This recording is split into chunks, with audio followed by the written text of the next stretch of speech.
Dajjal itu nama kecilnya sama dengan Nabi Musa, Musa. Nisbatnya Samiri.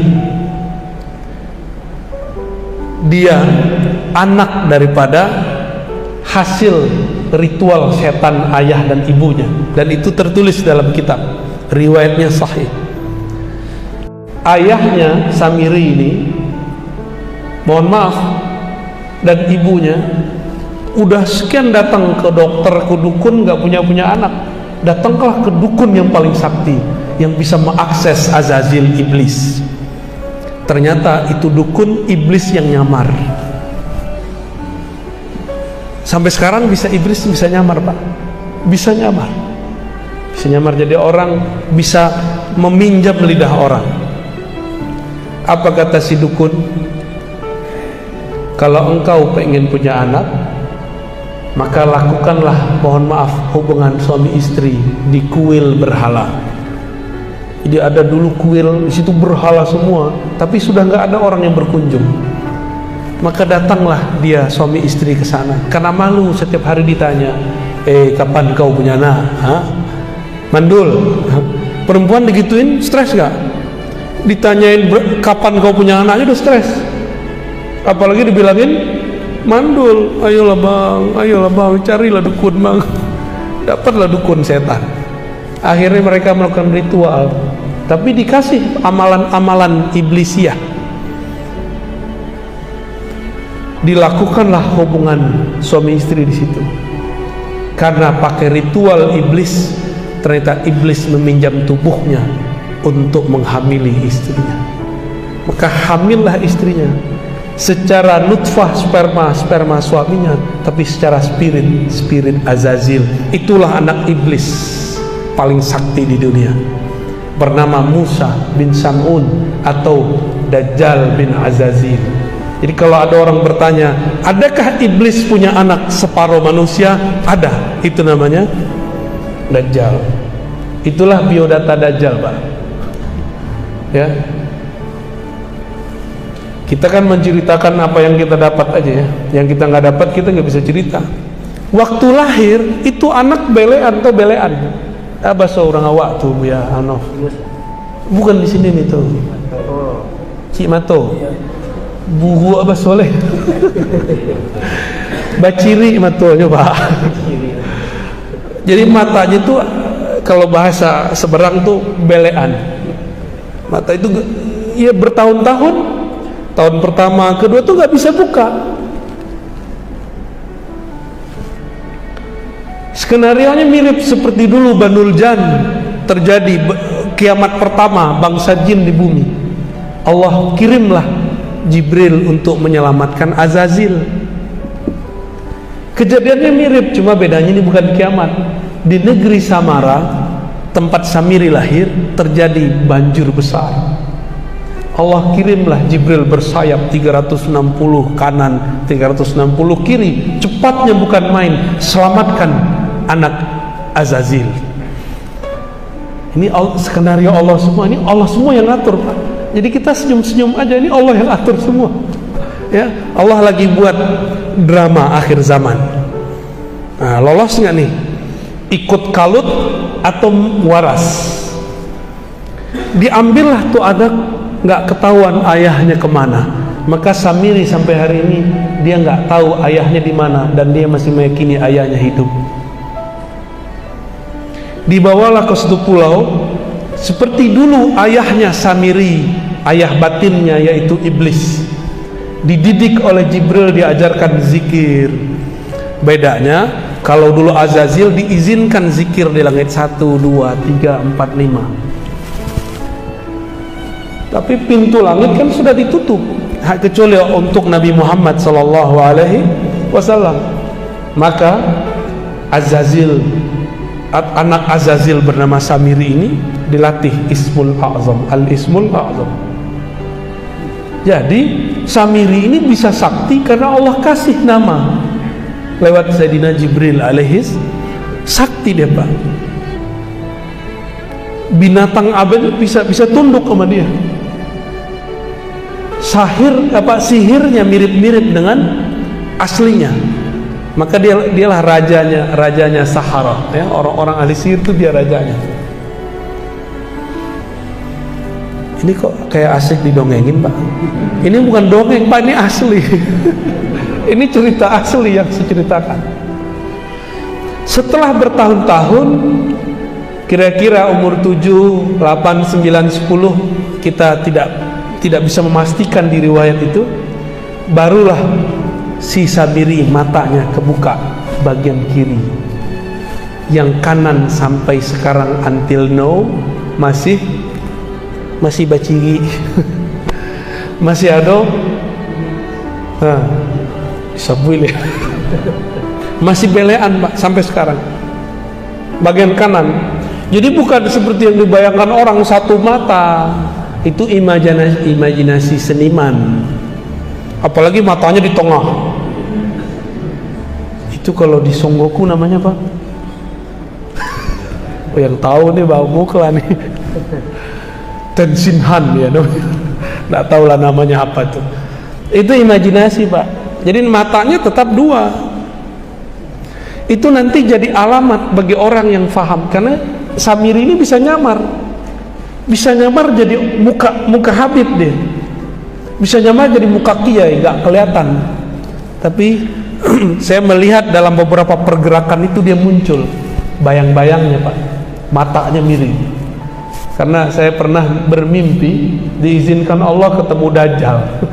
Entah imajinasi, entah asli. Tapi itu yang saya lihat. Di suatu pulau, persis seperti yang dikatakan hadis. Mungkin karena kita baca hadis, cinta kepada Nabi, tasdik kepada Rasul, Allah perjalanankan secara rohani ke tempat itu. Jadi diizinkan Allah pas saya ngelihat, tapi dalam mimpi. Itu masalahnya begitu, Bapak nggak usah percaya amat sama mimpi saya. Cuma bagi saya cukup ini kabar dari Allah Subhanahu wa ta'ala. Karena ada hadis la tabqa minal mubasyarat, kabar gembira. Cuma kabar gembira, nggak boleh dijadikan sandaran. Tidak tersisa di akhir zaman kecuali mimpi yang baik. Ini mimpi ketemu Nabi aja belum ya, ketemu Dajjal, pengikut Dajjal antum ntar. Mimpi ketemu Nabi dulu, banyak-banyakin dulu sholawatnya ya. Setelah 9 atau 10 tahun matanya baru kebuka, baru dia bisa jalan. Tadinya dia juga susah jalan, Pak, karena dia anak Azazil. Azazil itu Allah izinkan nggak tubuhnya kekal di bumi sampai kiamat. Jadi separuh dirinya itu kekal, Pak. Maka Samiri ini matinya ntar ya di akhir zaman ini harus ada yang bunuh dia kalau dia nggak mati-mati. Dan yang Allah takdirkan untuk membunuhnya itu adalah Nabiullah Isa. Azazil punya anak tadi Samiri. Samiri itu lahirnya diperkirakan di zaman Nabi Musa atau sebelumnya. Di zaman Nabi Isa berarti dia sudah ada atau belum? Nah, ini kita kasih tahu, Pak. Yang membuat konspirasi penyaliban Nabi Isa itu dia orangnya. Dia nyamar jadi seorang santri. Namanya siapa? Yudas Iskariot. Itu dia tuh orangnya. Bisa nyamar-nyamar. Bisa nyamar, maka nanti dia bisa nyamar jadi Imam Mahdi, Pak. Ini yang saya khawatirkan. Kenapa dia mau bunuh Nabi Isa? Karena dia diberitahu oleh Jibril, nanti nasibmu berakhir di tangan Isa. Maka dia ingin merubah takdir. Gimana cara merubah takdir? Jadi usaha merubah takdir itu sudah pernah dilakukan oleh iblis dulu, gak berhasil. Anaknya coba. Ketika Nabi Isa hendak disalib, Allah selamatkan gak? Nah, dibuat skenario lain. Kan Allah yang buat dramanya, Allah lah sutradaranya, Allah yang nyusun skenarionya. Suka-suka Allah dong. Tiba-tiba Allah utus siapa untuk menyelamatkan Nabi Isa. Tapi kan gak disebutkan di riwayat siapa yang menyelamatkan Nabi Isa. Itu rahasia. Siapa sebenarnya yang menyelamatkan Nabi Isa? Lalu kemudian Nabi Isa naik ke langit gak? pintu ke langit di bumi cuma satu, Pak. Baitul Maqdis, bukan Baitul Maqdis tempat Pak Peri kemarin. Di mana itu namanya itu? Pasar Tupah. Ah, bukan di situ. Itu gak bisa naik langit di situ. Itu Al-Quds. Makanya kita wajib cinta Al-Quds. Bukan cinta bendera Palestina doang, Pak. Al-Qudsnya yang penting. Mau benderanya apa aja, yang penting Al-Quds. Seandainya di situ benderanya bendera Indonesia, ya kita bela juga. Kebetulan sekarang benderanya ya itu tuh ya. Susah juga nyebut nama benderanya apa tuh. Hitam, ada merah, ada putih ya. Nabi Isa dibawa oleh satu sosok yang dirahasiakan Allah ke pintu langit, yang nanti Nabi Muhammad pun naik ke langit lewat pintu itu. Itu yang disebut Qubbatus Sakhra. Disitulah Nabi Isa naik ke atas, langsung nyampe ke langit kedua. Berarti masih hidup nggak Nabi Isa? Masih hidup. Nabi Isa ini mempertontonkan waktu hidupnya sifat-sifat ilahiyah. Apa contohnya? Ada orang mati dihidupkan. Ambil tanah, tiup. Seperti Allah meniupkan tanah dulu menjadi Nabi Adam. Nabi Isa ambil tanah, tiup jadi burung, Pak. Kalau ada orang begitu hari ini, disembah nggak? Disembah pasti. Jadi wajar kenapa kemudian beberapa orang yang tidak mengerti bab tauhid di zaman itu menyembah Nabi Isa.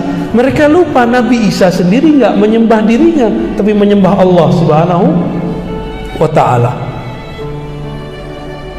Nah, bagian akhir, karena sudah 6:30 nih ya. Asik Pak ya didongengin ya. Padahal udah tua-tua disuka diceritain juga nih ya. Ini tuangku aja seneng diceritain ulang nih ya. Karena Nabi Isa dulu tidak menunjukkan syariat yang sempurna.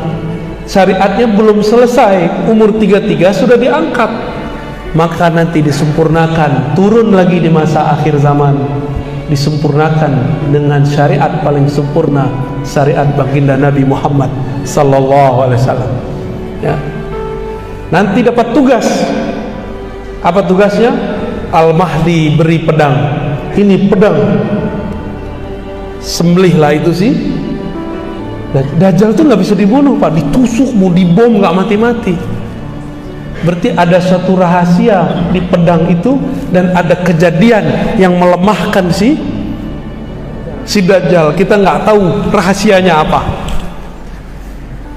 Jadi udah banyak tuh. Itu perang nanti nggak ada yang pakai pistol, Pak. Nggak ada yang pakai tank. Semuanya pakai kesaktian. Yang nggak sakti baru pakai panah. Yang nggak bisa terbang baru pakai kuda. Jadi nanti antum kalau umur panjang jangan kaget-kaget, nanti orang terbang tuh. Mau dia tentara Mahdi dia terbang, tentara Dajjal pun ada yang bisa terbang. Yang nggak mengerti ilmu kewalian wali Allah atau wali setan sama-sama tuh, sama-sama sakti. Wali Allah sakti, wali setan sakti. Ya udah main panah-panahan aja. Tapi kalau dia mengerti ilmu walayah, maka sebelum dia memanah, panahnya sudah sampai. Sebelum dia memukul, pukulannya sudah telak. Masa itu masih panjang.